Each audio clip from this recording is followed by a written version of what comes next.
Oi, ouvinte do Literatura Oral, como é que vai? Eu sou a Sabrina e estou fazendo a leitura comentada de Amar, Verbo Intransitivo, que é o primeiro romance de Mário de Andrade e que está vinculado ao modernismo, tendo sido publicado em 1927. No último episódio, vimos que Elsa decidiu que é hora de terminar a lição com Carlos, e para isso ela faz questão que Sousa Costa dê um susto no guri. Por que será que é Elsa que decide pôr fim nesse trabalho, se ela gosta de Carlos? Sem muita enrolação, vou te pedir que te inscreva no canal se ainda não for inscrito, deixe um like e vamos que vamos saber como termina esse idílio.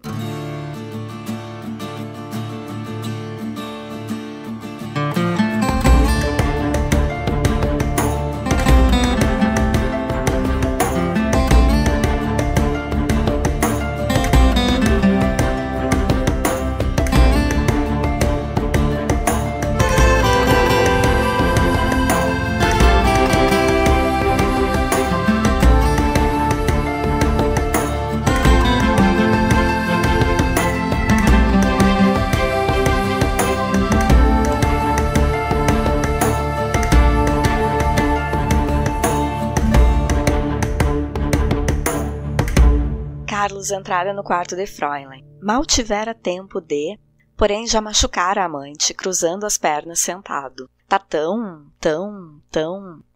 Abra! Meu Deus! Entra Sousa Costa. Que está fazendo aqui? Diga! Nada, papai! Flébio, nem se ouvia.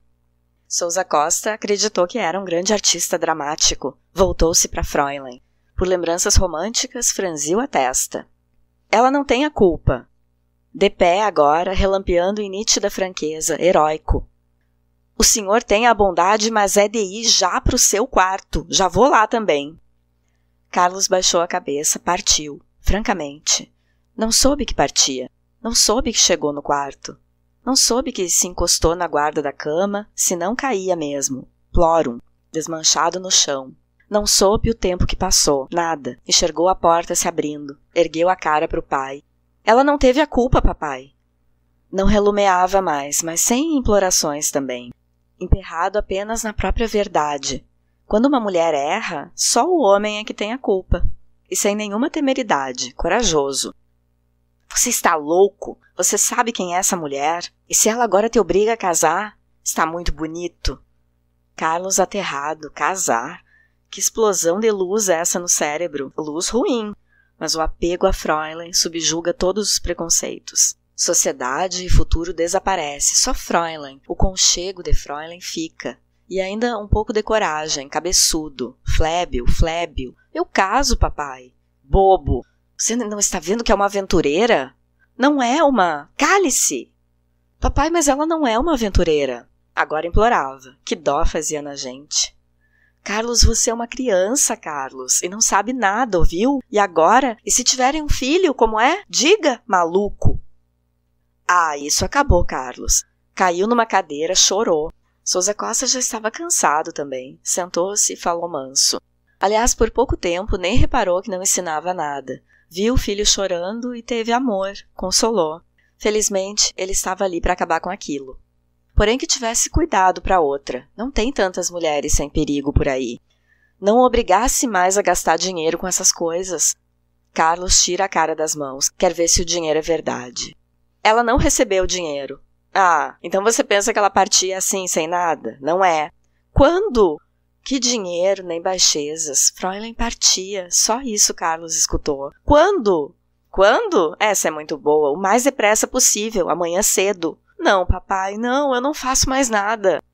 Como é? Então você... Mas, Carlos, você está maluco de uma vez. Parte. E é pena que não possa partir já, agorinha mesmo. Perdia terreno. Voltou a ideia do filho, com que vencera de já hoje. Carlos recomeçou a chorar. Era horrível. Casar ainda, mas ter um filho. Um filho? Não, era impossível. Que medo. E como? Depois, meu Deus, um filho. Um filho. E agora o senhor vai me deitar e nada de barulhos, ouviu? Eu já falei que arranjo isso. Mas fique aí bem quieto e durma. Saiu. Um filho. Um filho. Um filho.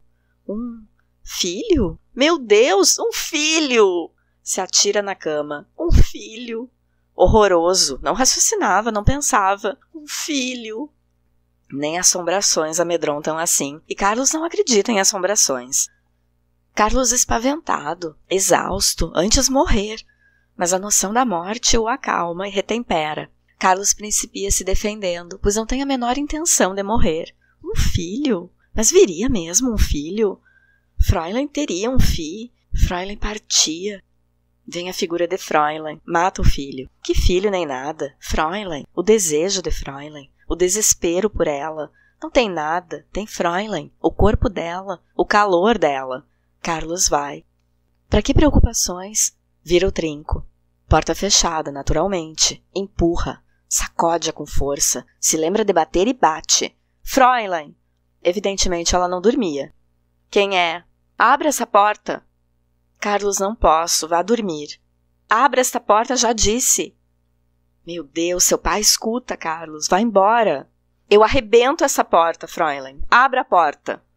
Meu filho, o que é isso? Não faça assim. Mamãe, me largue, me largue. Eu quero abrir esta porta, já disse. Mas meu filho, tenha paciência. Abra a porta, Fräulein. Clave de Fá. Você está louco, Carlos. Não lhe disse? Não sei se estou louco. Abra esta. Meu filho, você acorda suas portas, irmãzinhas. Vamos embora. Sousa Costa foi parar na parede. Fräulein. Carlos, você faz assim para seu pai. Plã, pam, pam, plã. Este menino, dou nele ainda. Sousa Costa apanharia. Isto é, não apanharia mais. Carlos está se cansando. Desilude-se. Tudo está perdido mesmo. Não vale a pena lutar. Brasileiro. Mãe e pai seguram ele. Nem carecia. Guiam aquelas pernas sem vontade. Isso sim, carecia. Fräulein, mamãe. Nos seios da Dona Laura é levado. Agora eu vou mais é fechar você a chave aqui. Felisberto, tenha um pouco de paciência. Meu filho, não chore assim. Vamos embora, Laura. Deixa ele aí. Felisberto. Sousa Costa foi para a cama. Ele bem tinha falado que o menino havia de fazer um barulhão. Essas alemãs que vão pro diabo que as carregue. Dona Laura acalma o filho. Chora o filho, chora a mãe. Os dedos dela alisam o cabelo de Carlos. Ele nos braços maternos, molhando a mãe de lágrimas exasperadas. De quando em quando o soluço. Fräulein. Flébio, Flébio. Aldinha, com 6 anos, dormia. Certos barulhos não acordam as crianças de 6 anos.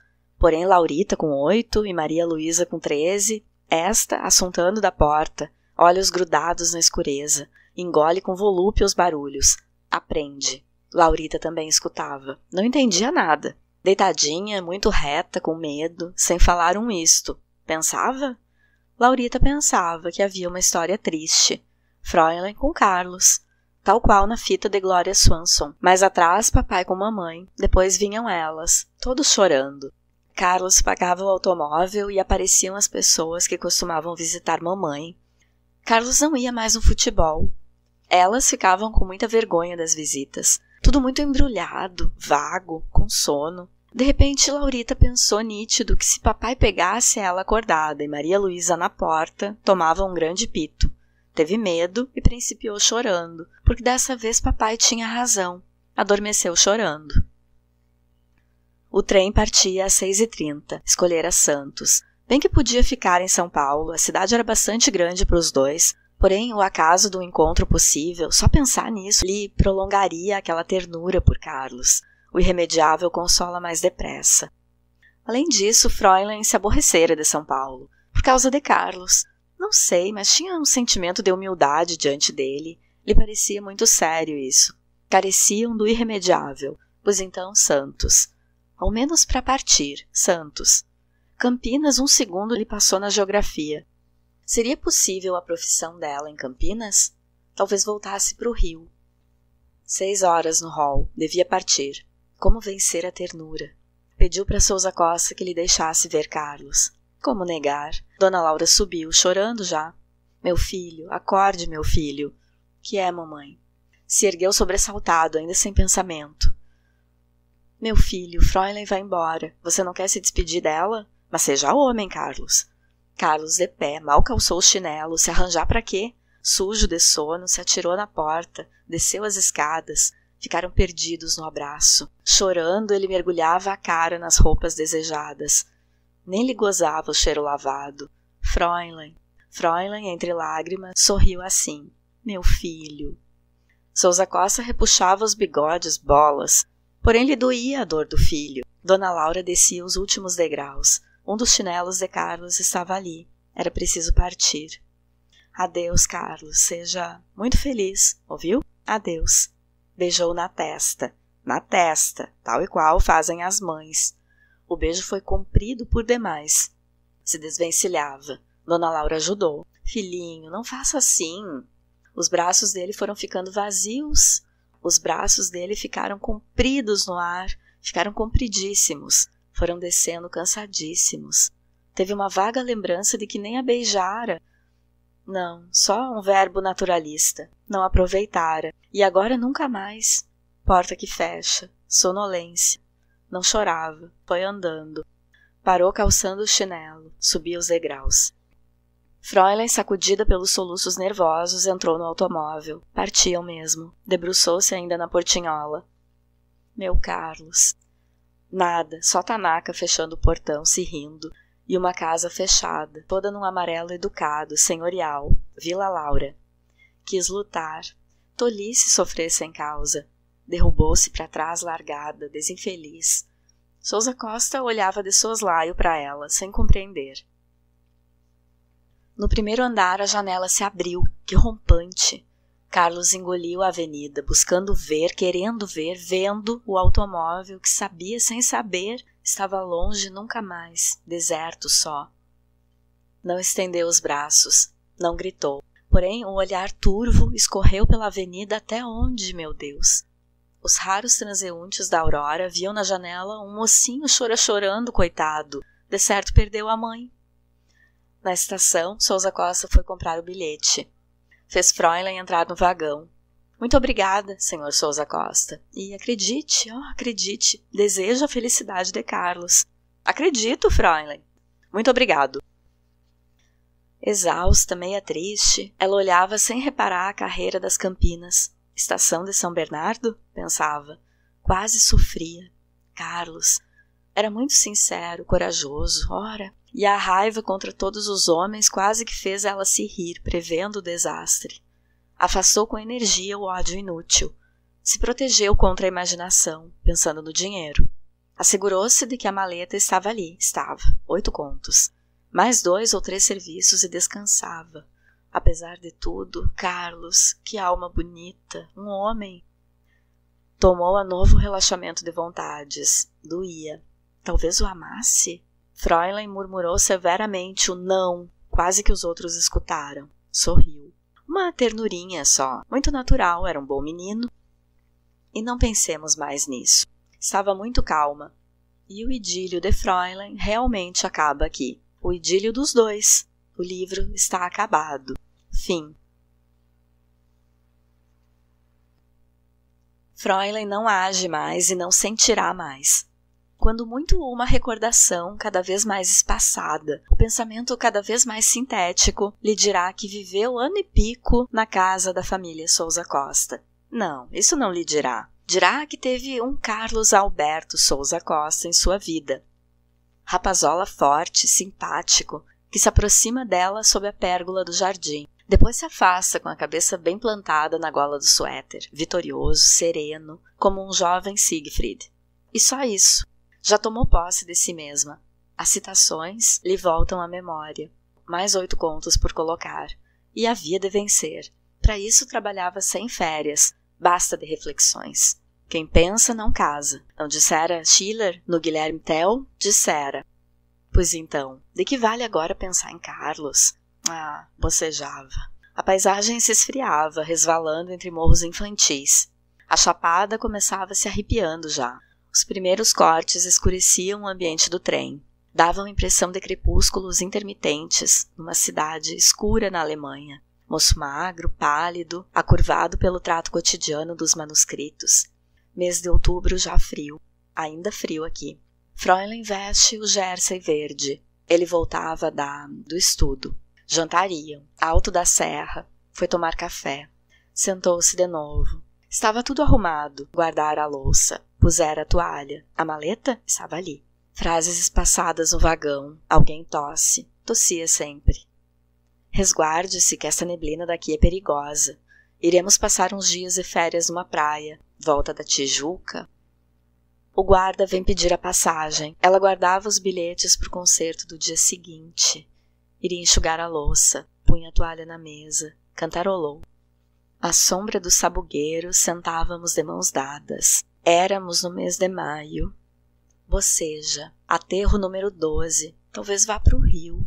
Essas montanhas são admiráveis. As criaturas mais felizes deste mundo.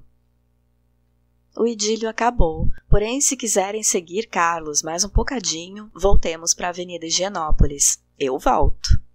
A casa esteve imóvel nesse dia. Todos sofriam, porque Carlos sofria. O próprio Sousa Costa sofria, porém era homem e voltara a achar certa graça no caso. Aquilo passava. Os outros imaginavam que não passava. Isto é, não se preocupavam com esses futuros muito condicionais. O importante era o presente. E no presente pirassunungava a dor macota de um. Todos sofriam. Até as meninas, que sem saber porquê, estavam calmas. A própria curiosidade má de Maria Luísa deixara de exercer seus direitos de vida. Uma redoma descera sobre a casa, separando aquela gente da maquinaria da terra. Carlos não saíra do quarto. Dona Laura deixara o filho com soluços, ali pelas 8, quando o retirou da janela. Mais de hora no mesmo lugar. É o que lhes digo, o almoço foi um pretexto para ela subir de novo. Mas Carlos não tinha fome, então choraram juntos muito tempo. Depois o choro acabou, ele pôde beber o chá que Dona Laura preparou. A noitinha apareceu na mesa da janta. Que decepção para as meninas, não se via nada. Comeu pouco, é verdade, muito digno. Sem fraqueza, sem feminilidade, não se via nada. Porém, se percebia que estava outro, estava homem. O bom homem que tinha de ser, honesto, forte, vulgar, que seria mesmo sem Fräulein, só que um pouco mais tarde. Secundava com calma o que lhe perguntavam os outros, meio com medo. Lhes passava a fala aquele ondular dos vácuos interiores. Num dado momento, Maria Luísa, distraída, botou o cotovelo sobre a toalha. Carlos corrigiu o gesto dela, sem irritação, mas com justiça. Maria Luísa voltou-se para ele assanhada, porém aqueles olhos tão de quem sabe as coisas, serenos. Maria Luísa obedeceu. Que lindo! Acabada a janta, ele foi buscar o chapéu. Vai sair, meu filho, andar um pouco. Caminhou reto para frente, pelas ruas desconhecidas. Não, pelas ruas inexistentes, se sentindo marchar na alma. Veio a fadiga, depois veio o sono e então voltou. Entrando no quarto, se fechou por dentro, que a mãe não viesse a molar. Sentou pesado sobre a cama, queria andar mais. Não tem sono. Uma desocupação grande, olhando a luz. A gente vê uma casa, paz, a casa dorme no silêncio. Sousa Costa seriamente preocupado. Uma semana já e nada de melhorar. O rabicho tinha ido longe por demais. Se fossem para a fazenda... Fossem, mas fossem todos, porque mandar o filho só não convinha. Sousa Costa nunca abandonará Carlos nesse estado, e muito menos Dona Laura. Não adiantavam nada. Porém, amor brasileiro é assim, puxa-puxa, contrai, estica, mas largar não larga mesmo. O diabo era aquele fim das águas tão chuvoso. Colheita acabada, não tinha nada que fazer lá. A chácara não dera nenhum resultado. Foram de automóvel. O caminho era quase que um lamedo só. Nem guiando o carro, Carlos teve a aparência de quem se divertia. Sujaram o automóvel, se sujaram, um desastre. E ainda por cima a chuvarada na volta. Só fazenda mesmo. Largueza, cavalos, o rio, as criações, diverte os rapazes. Mas a fazenda não tinha nada que fazer lá. Deixemos de precipitações. Melhor esperar mais um bocadinho. Se não mudar mesmo, então vamos todos para a fazenda. Paciência. Você carece de dinheiro? Não, papai. Tome! Mas para quê, papai? Vá no teatro hoje, divirta-se, que diabo! Sousa Costa tocara no assunto? Não tocou. Tocou. Assim de esguelha, os pais consolam os filhos. Carlos, indiferente, botou a bolada no bolso. Obedecer, desobedecer. Obedeceu. Era um sábado, o teatro cheio. A comédia nacional é muito engraçada. Aqueles brasileiros gesticulantes, que espavitamento. Parece até que se esforçam por falar as palavras com sotaque português, não? E que pândegas! O público ria, lhe deu de sopetão uma raiva tal. Não devia de estar ali, era traição a saudade dela. Saiu no meio do ato, incomodando os vizinhos sem pedir desculpa. A noite de outubro, esgotado, pingava uma garoa fria na gente. Carlos anda ao atá. Tomou mesmo o chope? Não sabe mais, andava. Ah, se soubesse onde ela estava, cerrava os punhos, batia as pernas, um joelho no outro, se machucando. Anúncio luminoso, parou, não podia mais. Jungiu o corpo com os braços ásperos, querendo se partir pelo meio. Aonde ir? Restaurante, meia-noite. Pra casa? Pro inferno? Pro acabar de uma vez com aquilo. Apertou mais o corpo. Uma palavrinha saltou, suicídio. O subconsciente, que prestidigitador, tira da carne as coisas mais inesperadas. A gente não pensa. Jornais do Rio, Correio da Manhã, País, Gazeta. Não quer. Bruscamente espirra uma palavra sem razão. Suicídio? Carlos não se suicidará nunca. Sosseguem. A palavra pulou sem ser chamada. Pulou. Caiu no chão. Carlos não se abaixa para erguê-la. Quem passa enxerga aquele rapaz parado na esquina, se apertando com os braços pelo meio do corpo. Que posição esquisita. Foram pensando que era dor de barriga. Não era, não. Era jeito de perguntar. Taquarambo, uma resposta já sabida. Não sabemos aonde Fräulein está. No entanto, era tão fácil. Jornais do Rio, Folha da Noite. Ela estava ali mesmo, perto dele, à disposição dele. Bastando atravessar a rua mais uns passos e portar na pensão Madame Bianca, familiar. Com 100 bagarotes, então, a gente caminha mais um pouco e a encontra no Largo do Arouche, novinhas, bonitas, ítalo-brasileiras. E se não quer gastar os 100, o Cinema Avenida cerra aos poucos os olhos elétricos, gente que sai, gente nas portas, bulha de empregados apressados. Se não quer gastar nem mesmo 50, ela está ali, prontinha da Silva, por qualquer 10.000 réis, nas lojas de terceira ordem. Na Rua Ipiranga, então, ela espera Carlos em pencas, de 4 a 5 em cada casa.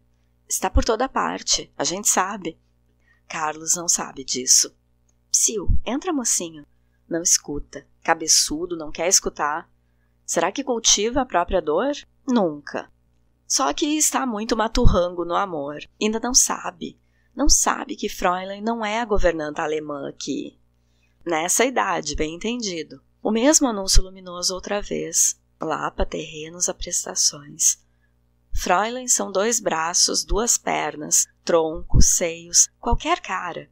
Cabelos compridos, nem mesmo cabelos compridos carece mais. Carlos ofega. A ladeira ficou cansada, não tem feito esportes. É isso. Carlos se lembra de que não tem feito esportes. Fazer esportes, ora pra quê? Banza ainda pelas ruas rarefeitas à neblina, viaduto, ao tatuzinho. Táxi, patrão! Ali pelas 2 horas, fatigado, sem cansaço, ardendo, abre o portão da Avenida Higienópolis. Tem que se despir, é fatal. Escuridão. A colcha branca ondula toda, insone, por mais de meia hora, ver terremoto de teatro. Gira de um lado para o outro, se contorce, vai se desarranjando, cai. Carlos principia a correr. Vai correndo cada vez mais rápido, depressa, 120 por hora. Pum! Caiu. Dá um pulo na cama. Respira ofegante, se ergue. Procura a colcha e se cobre outra vez. Agora está dormindo. A caridade faz milagres? Faz. Aldinha entre as pernas do irmão, puxando a cara dele. Carlos, você não foi? Estava tão bonito, que engraçado. Riso espetaculoso, sem verdade, só para ver se ele ri também. Carlos sorri. Meia medrosa. O palhaço, sabe? Veio num automovinho. Não é palhaço, Aldinha, é piolim. Eu que conto. Veio num automovinho, sabe? Grande mesmo. Depois pegou na buzina. Primeiro ele levou um tombo, Aldinha. Um tombão. Engraçado, não? Caiu de perna pra cima, Laurita. Como foi que ele falou? Viva a República! Depois ele pegou na buzina, buzinou, sabe? E a buzina não buzinava. Então o Piolim espiou dentro da buzina. Não foi assim. Foi. Primeiro o dono do circo ficou parado no meio do circo. Carlos brinca os beiços vadios na cabeleira de Aldinha. Esta agora escuta, vivendo, o caso do palhaço. Pronta para corrigir Laurita aqui. Então o Piolim montou de novo no automovinho. Tão bonito, Carlos. Olhe, deste tamanho. E queria passar, mas o dono do circo estava parado na frente. Ele não via Laurita. Pois é, o dono do circo estava olhando do outro lado. Então o palhaço, sabe, apertou assim na buzina e a buzina não buzinava. Então ele foi buscar o anzol e enfiou ele dentro da buzina. Imagine o que ele pescou. Um pé de botina. Velha mesmo. Então ele calçou a botina no pé. Tinha uma meia toda escangalhada. E como é mesmo que ele gritava? Ah, Aldinha, viva a República! Viva a República! E saiu no automovinho, sabe? O dono do circo levou um tombo tão engraçado, sujou toda a casaca dele. E Piolim foi-se embora muito contente, dizendo adeus pra gente com um lencinho amarelo. Tinha também um cachorrinho, sabe? Minha filha, você está caceteando seu irmão. Não está, mamãe, deixe ela. E as meninas contam uma porção de casos engraçados. Carlos sorri. Passei os beiços desempregados na cabeleira da irmã. Não foi assim, Aldinha. Foi, deixa eu contar. A japonesa, Carlos. Quando aquilo acaba, Carlos se ressente. O flautinho, o reconto, a anedota, isso afasta. Afasta o quê? Não sei. Carlos não quer afastar coisa nenhuma. Aceita corajoso toda a dor. Porém, que pena a Pararaca ter parado de falar. O flautinho, o reconto, a anedota, não tem dúvida, isso afasta. As imagens da saudade entulham tanto o caminho. Varra isso daí. Tenho pressa e a vida inteira ainda por viver. Carlos sentiu que já estava de luto aliviado. Ao abatimento surdo e desespero dos primeiros dias, continuara uma tristeza cheia da imagem de Fräulein. Quer dizer que a amante principiava a ser idealizada. Breve se chamaria Nise, Marília, Salutares Porta e outros nomes complicados. Não, isso para Carlos é impossível. Breve Fräulein irá para esse sótão da vida, quartinho empoeirado, aonde a gente joga os trastes inúteis, até desagradáveis. Mas por agora, ela apenas fora viver num quarto andar, sem elevador. Carlos já carecia de procurar a imagem dela muito alto, e vinha sempre acompanhada de qualquer coisa cacete. O horror do filho, a mesquinhez dela, a exigência de casamento, do que escapei. Teria mesmo recebido dinheiro? Não recebeu. Então a imagem longínqua se aproximava apressada. Adquiria mais traços, se corporizava com representação nítida, belíssima, enriquecida, ai desejo. E não desagradava mais. Fräulein, meu eterno amor. Talvez mesmo até nesses momentos ele intransitivamente pedisse qualquer corpo. Porém só tinha prática dum, não amarei mais ninguém, e o corpo de Fräulein vinha, sem atributos morais, sem exigência de casamento, sem filhos, sublime. Carlos aos poucos se exaltava. O ofego dolorido chamava-o à realidade. Severamente reprimia envergonhado a tendência para as torpezas e procurava de novo a própria tristura, buscando outra vez no quarto andar aquela Fräulein que já há muita coisa de convencional nessa tristura. E ele sentiu sem se confessar a si mesmo que chegara o momento de principiar esquecendo. Meteu-se na manhã, procurou o companheiro de esporte, foram treinar futebol. Na Avenida Higienópolis, o telefonema avisou que ele almoçava com o Roberto. Mais um companheiro se juntara a eles. Passara a tarde no cinema. Carlos fumou, pagou o chope, sorriu, quase riu.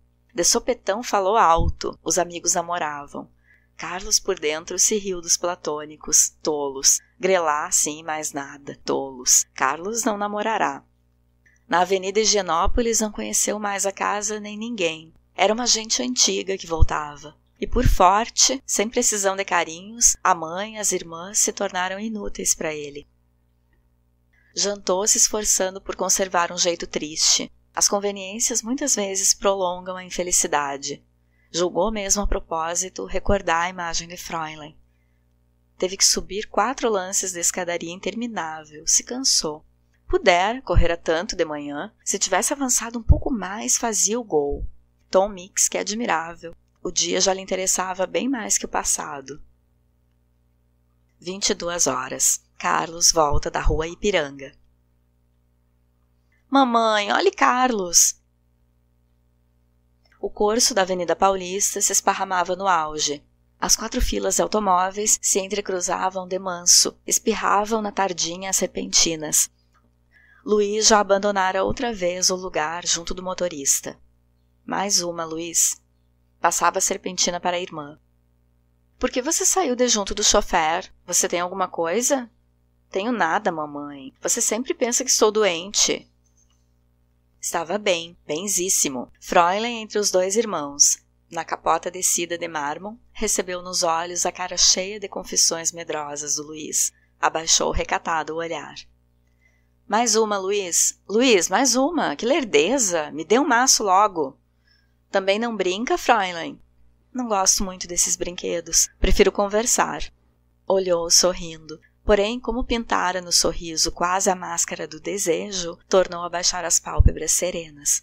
Varreu com elas o impudor e ficou inocente. Luiz se chegara um bocadinho mais e teve a intenção de... Muito feliz por descobrir essa correspondência. Também não gosta desses brinquedos ásperos, fazem cansaço na gente. E tantas pessoas desconhecidas. É tão melhor dentro de casa, onde a gente se conhece bem. Também preferia conversar com ela. Porém não tinha nada que falar, desenrolava envergonhadamente uma serpentina. Fräulein olhava-o, puxava-lhe da língua, fornecia assuntos, confiança em si mesmo. Luiz progredia, porém lentamente, quase nada. E quando ela, no pretexto amoroso, agarrou a mão dele, não estrague assim a serpentina, mal. Luiz já não retirou a mão. Só que ficou branco, trêmulo, se afoitando ao gosto do contato. Se pusera a espiar muito atento a cadeia dos altos. Não via nada. Plum, plum, coração pulando no peito. Fräulein retirou a mão. Trouxera consigo a fita desenrolada da serpentina. Luiz docemente, que gostosura, puxava. Fräulein puxava, a serpentina se desenrolando. Tão divino o prazer que ele sentiu os olhos úmidos. Fräulein pensava, relando a vista pela multidão. Luiz lhe desagradava, não era o tipo dela. Nenhum desses brasileiros, aliás. Queria alguém de puro, de humilde, paciente, estudioso, pesquisador. Chegaria da biblioteca, da universidade, qualquer edifício grande de pensamento, cheio de deuses disponíveis. Deporia os livros, cadernos de notas, sobre a toalha de riscado. Lhe dava o beijo na testa, todo de preto, alfinete de ouro na gravata, nariz longo, muito fino e bem raçado. Aliás, todo ele de uma brancura transparente. E a mancha irregular do sangue nas maçãs. Tossiria arranjando os óculos sem aro. Tossia sempre. Jantariam quase sem falar nada.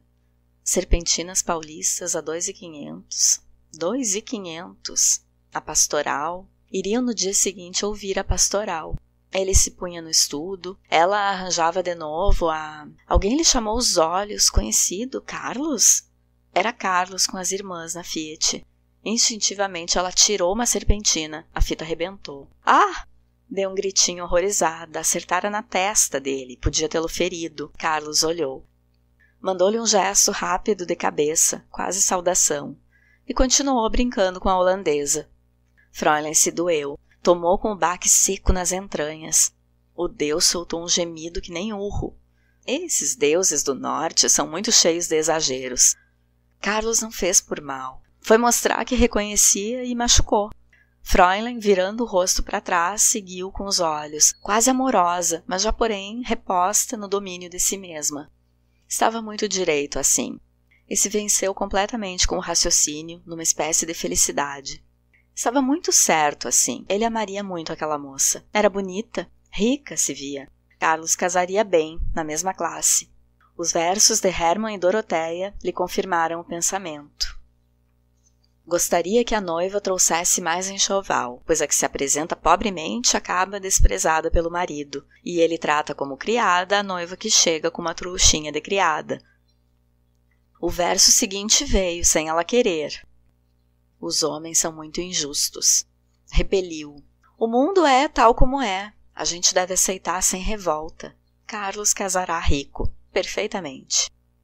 E uma comoção materna se desencadeou no corpo dela. Nem via mais Carlos, os olhos batendo de alto em alto pela gente colorida. Carlos, José, Alfredo já casado, Antoninho também já casado. E, meu Deus, tantos! Tomou a maravilhosa alucinação. Estavam todos por ali amando, felizes, habilíssimos, familiares. Ela era mãe de amor. Estava até bonita. Mãe de amor. Mãe. Luiz, muito sozinho, nos seus 17 anos medrosos, esguio pela desilusão, se queixou. É Carlos, de amor. Ela abriu os olhos da vida para aquele, ininteligente, sarambé, batido, sem mesmo vivacidade interior. Decididamente, Luiz lhe desagradava, e Fräulein não sentiu nenhuma vontade de continuar. Porém, como ele apenas esperasse um gesto dela para recomeçar o aprendizado, Fräulein molemente buscou entre as mãos dele a fita da serpentina. O gesto preparado aproximara os corpos. Ondulação macia de alto é pretexto que amantes não devem perder.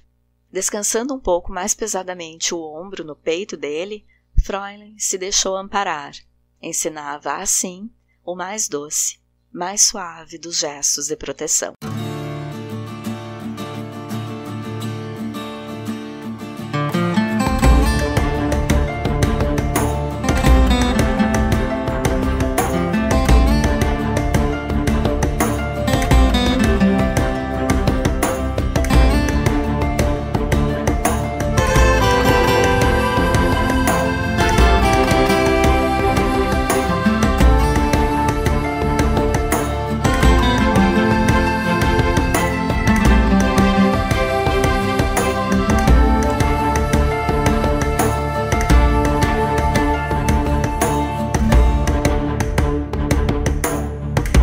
Vocês viram que o autor coloca fim no romance, anuncia que o idílio dos dois está acabado, de Elsa e de Carlos, marca o fim e depois continua a narrativa. A página que está escrito fim traz até uma arte que remete ao fim, como no fim dos filmes, com a palavra em caixa alta, distanciada do texto e centralizada, como se tivesse acabado mesmo. Como em um movimento musical, o romance anuncia o fim e segue, num recomeço que nos remete a um ciclo. Mário de Andrade era musicista. Na música acontece esse movimento, de marcar o fim e recomeçar a melodia. Ele usa desse recurso para conferir a ideia de ciclo ao romance. Terminado o idílio com Carlos, Elsa recomeça com um novo aluno, um que ela não gosta, Luiz. Mas ela já está decepcionada, porque já foram tantos que agora já estão casados, encaminhados na vida sexual sentimental, ao menos. E ela segue presa nesse ciclo, sonhando em ter um marido.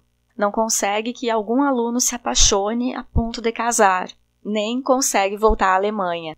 Para Elsa, amar tem sido um verbo intransitivo, que não encontra objeto a não ser no marido idealizado em sonhos. O amor dela não encontra a quem se doar, nem ela é objeto de amor de nenhum dos burgueses que iniciou sexualmente.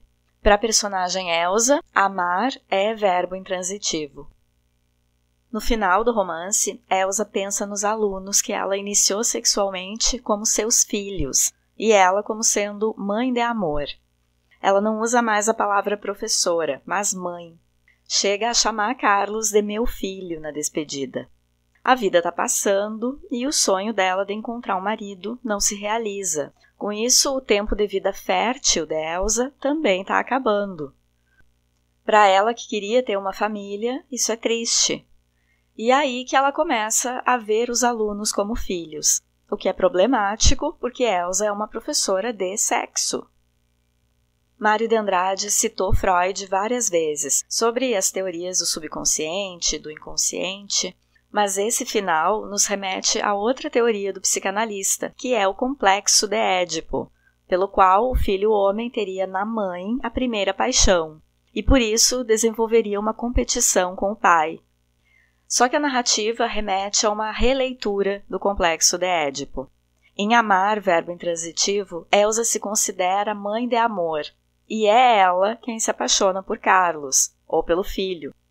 Por outro lado, quando a governanta vai embora, Carlos encontra consolo no colo da mãe, Dona Laura. Carlos, triste pela partida de Elsa, busca consolo no seio materno, molhando a mãe, com lágrimas. Mas essa construção imagética remete ao ato sexual. Com Elsa, o primeiro contato íntimo de Carlos foi de esconder a cara no peito dela. É Mário de Andrade nos levando a pensar nas teorias de Freud outra vez. No artigo Amar, verbo intransitivo, idílio, a iniciação sexual de um jovem e o desejo de Fräulein, as autoras Eliana Mendes e Marisa Rodrigues falam sobre a administração da iniciação sexual de Carlos pelo pai, Sousa Costa, como uma prática natural entre os pais brasileiros, em diferentes tempos e diferentes camadas sociais. Elas explicam, abre aspas, fosse o pai um senhor de escravos, entregaria a Carlos, o senhorzinho, a sedução de sua mucama. Fosse menos endinheirado, faria vista grossa para o assédio do filho à empregada doméstica, essa que tantas vezes iniciou sexualmente os filhos da casa em que serve.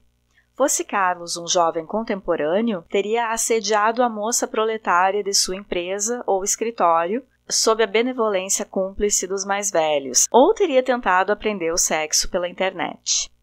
Fecha aspas. A gente ainda poderia acrescentar pais de cidades menores, até um tempo atrás, que levavam os filhos num prostíbulo da cidade e assim fiscalizavam a primeira vez o seu guri. Às vezes até escolhiam a profissional do sexo que iria fazer a honra, porque eles, os pais, conheciam, frequentavam o cabaré. Esse artigo que eu citei foi publicado em 2020 na revista Reverso, que trata de psicanálise e cultura, e é de Belo Horizonte, Minas Gerais. Todos os artigos e trabalhos acadêmicos que eu cito vocês encontram na internet procurando pelo título, pessoal. É irônico que em Amar o pai tem todo esse trabalho e Carlos não era virgem, já tinha transado com uma prostituta. Mas Elsa, na casa, faz mais do que tirar a virgindade dos moços. Ela ensina como deve ser a interação deles, como amantes, para com suas futuras esposas. Pelo menos na cabeça dela, é isso que ela ensina. As irmãs foram no circo e, na volta, Aldinha conta do palhaço para fazer Carlos rir. Ela tem só 6 anos, mas apesar de ter adorado a apresentação e lembrar quase tudo do espetáculo, ela sempre esquece o bordão do palhaço, aquilo que ele repetia durante a apresentação. E que frase era mesmo? Viva a República! E aí, será que isso nos diz alguma coisa ou é grátis essa informação na narrativa? Acho pouco provável que com Mário de Andrade exista alguma gratuidade na escolha das palavras. Ele revisou e trevisou esse romance muitas vezes antes de publicar. Mostrou para amigos, entre eles Manuel Bandeira. E não vamos esquecer o caráter político deles, Mário de Andrade e Manuel Bandeira, e outros amigos que fizeram a Semana de Arte Moderna, em 1922. E isso é um ato político, do ponto de vista de organização social e cultural. Eles tinham opinião política. Existia por parte de Andrade um projeto de valorização da cultura e da língua brasileira, como a gente viu aqui em Amar. E isso é política.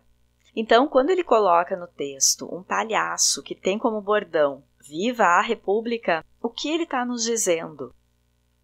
O fato é que existiu mesmo um palhaço Piolim em São Paulo, na época em que Mário de Andrade escrevia Amar, verbo intransitivo, que era interpretado pelo artista circense Abelardo Pinto, e é provável que eles tenham se conhecido. Digo isso porque Piolim foi considerado, na época, personagem síntese da identidade nacional pelo movimento modernista. Foi considerado um modelo de brasilidade. A questão da identidade nacional era importante para Mário, e ele explora esse tema em Macunaíma, de 1928. Piolim estava entrosado com os modernistas e chegava a usar partes de discursos que os modernistas publicavam na revista A Gazeta. Ele foi representativo da cultura marginal que conseguiu circular em diferentes segmentos sociais, mostrando brasilidade, bem como o modernismo queria. Piolim tinha balas com a figura dele e tinha histórias em quadrinho. Essas informações eu consegui neste artigo, que eu recomendo que vocês busquem na internet se quiserem saber mais sobre o Piolim e sua relação com o modernismo. O título do artigo é Piolim para além do modernismo, modernidade nas décadas 1920 e 1930. Escrito por Camila Jansen de Mello de Santana, que é doutora em História pela Universidade Federal do Paraná, e o artigo foi publicado em 2022, ano passado, no dossiê O Século da Semana, Balanços e Perspectivas, em função do centenário, da Semana de Arte Moderna.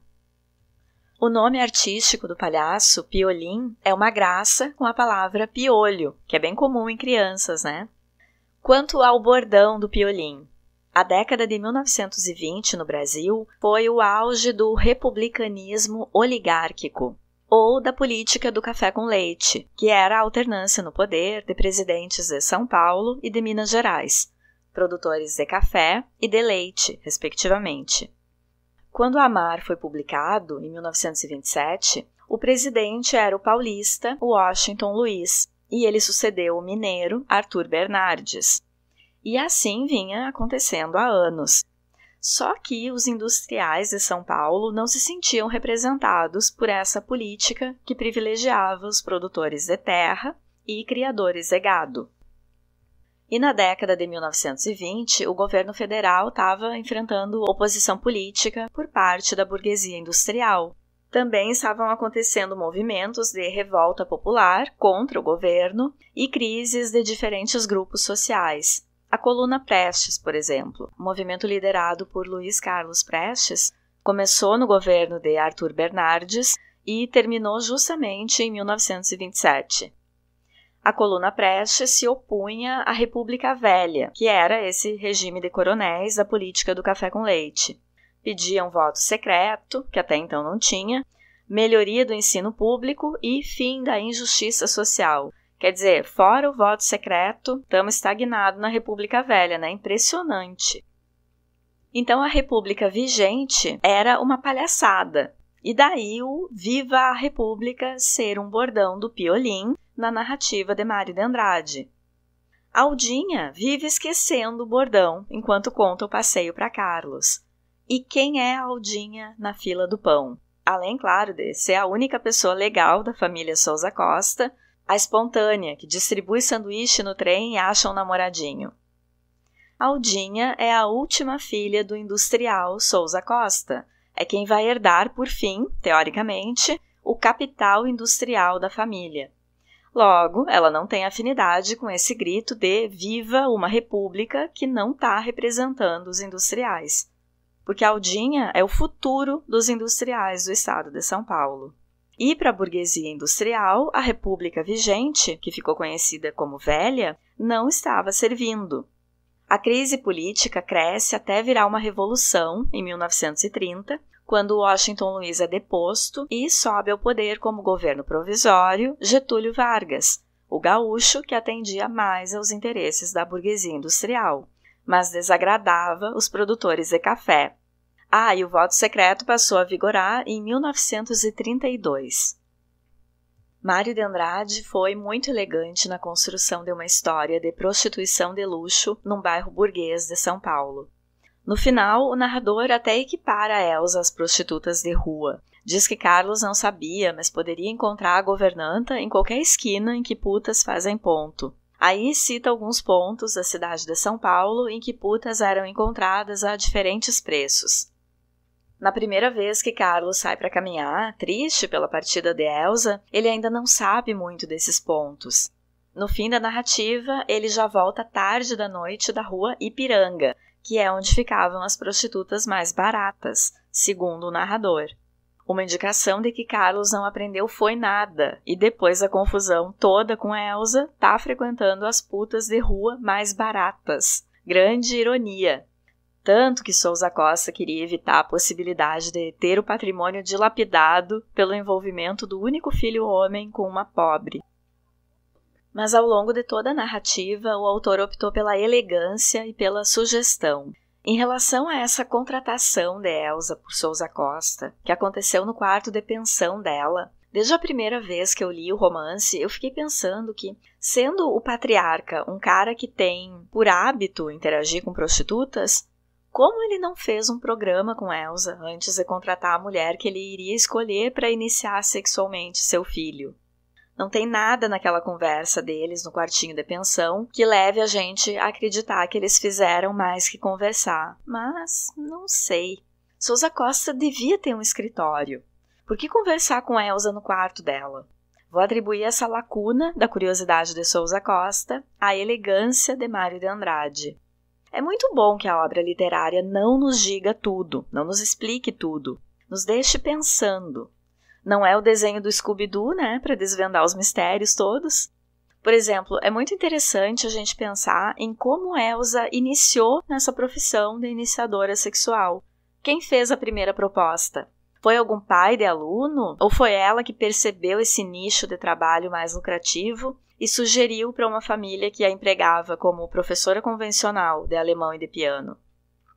Esse foi um dos textos que eu mais gostei de colocar voz. Apesar das dificuldades com as palavras em alemão e outras palavras que Mário usa, é muito bom ler em voz alta esse texto do Mário de Andrade. Elsa é uma personagem densa, complexa, que nos surpreende. É leitora intelectualizada, mas ao mesmo tempo é bitolada, preconceituosa. É fã de filósofos e grandes nomes da literatura, mas é incapaz de pensar criticamente. A consciência de Elsa foi construída em determinado momento histórico que a induz a ser apreciadora da ordem e da disciplina, e contrária à espontaneidade. Mas ao mesmo tempo ela tem dentro de si duas naturezas rivais, o homem do sonho e o homem da vida, o prazer e a razão. Como fruto de construção social, Elsa é apegada a valores nacionalistas tradicionais. Mas como mulher instruída e que precisou emigrar para sobreviver, ela sonha com a possibilidade de casar com algum de seus alunos, e assim romperia a barreira social entre serviçal e empregador, e também a barreira moral, que poderia condenar um relacionamento entre um homem mais jovem e uma mulher mais velha. Por todas essas contradições, Elsa é uma personagem super interessante, ainda que não desperte a empatia do leitor. Para terminar, vou deixar a sugestão de um filme que também trata de iniciação sexual de forma elegante, e nesse caso também com sensibilidade. É o filme As Sessões, de 2013. O diretor é Ben Lewin e a protagonista é interpretada pela atriz Helen Hunt. É a história de uma terapeuta que ajuda um homem doente que, por conta da sua condição, não tinha relacionamentos e não tinha vida sexual. O roteiro é baseado numa história real da terapeuta Cheryl Cohen Greene. É um filme bem bacana, se puderem, assistam. Essas duas histórias, da Elsa em Amar, verbo intransitivo, e da Cheryl, que inspirou o filme, mostram mulheres com uma postura liberal e até humanizadora em relação ao sexo, ainda que Elsa fosse uma pré-fascista, nacionalista, conservadora. Mas em relação ao sexo, ela é uma mulher alinhada com ideias modernas até para nossa geração. Ela acredita que o amor é coisa que se ensine, sim, e a didática dela passa pelo sexo. A gente pode dizer que Elsa é sexualmente livre e vê a sua atuação profissional com dignidade, e não compactua com a hipocrisia dos brasileiros. Lembra que desde o início ela queria tudo às claras com a família? Só pela construção dessa personagem complexa já vale a leitura, mas Amar, para mim, é o melhor romance de Mário de Andrade. Quando eu chego no final de uma leitura na íntegra, eu tenho que lembrar vocês que a minha leitura e as minhas interpretações aqui não esgotam a obra. Não deixem de ler por si próprios, de chegar às suas próprias conclusões. O Literatura Oral é um incentivo para que vocês se interessem mais pelo texto e leiam ou releiam a obra que eu comentei. Chegamos ao fim, então, de Amar, verbo intransitivo, de Mário de Andrade. Comentem no canal o que acharam. Eu quero deixar um abraço para Juscelia, que acompanha a leitura de Amar de Portugal e escutou também outros episódios do LO. Muito obrigada pela companhia por aqui, Juscelia. É muito bom quando vocês comentam e me contam o que estão achando. Essa é a melhor retribuição pelo meu trabalho e o estímulo para que eu continue. Eu gravo literatura oral aqui do meu quarto e nunca sei se vai chegar em alguém, se alguém além de mim vai escutar. Então, quando vocês comentam no canal, dizem se estão gostando, de que lugar estão ouvindo, nossa, é a melhor retribuição possível. E no próximo episódio, eu trago alguma sugestão literária. Sempre depois de uma leitura de romance, eu faço alguns episódios com leituras menores ou com sugestões, que são episódios mais curtos, antes de começar um outro livro que leve vários episódios. Combinado? Obrigada pela companhia até aqui. Vamos que vamos. Fiquem bem. Um abraço.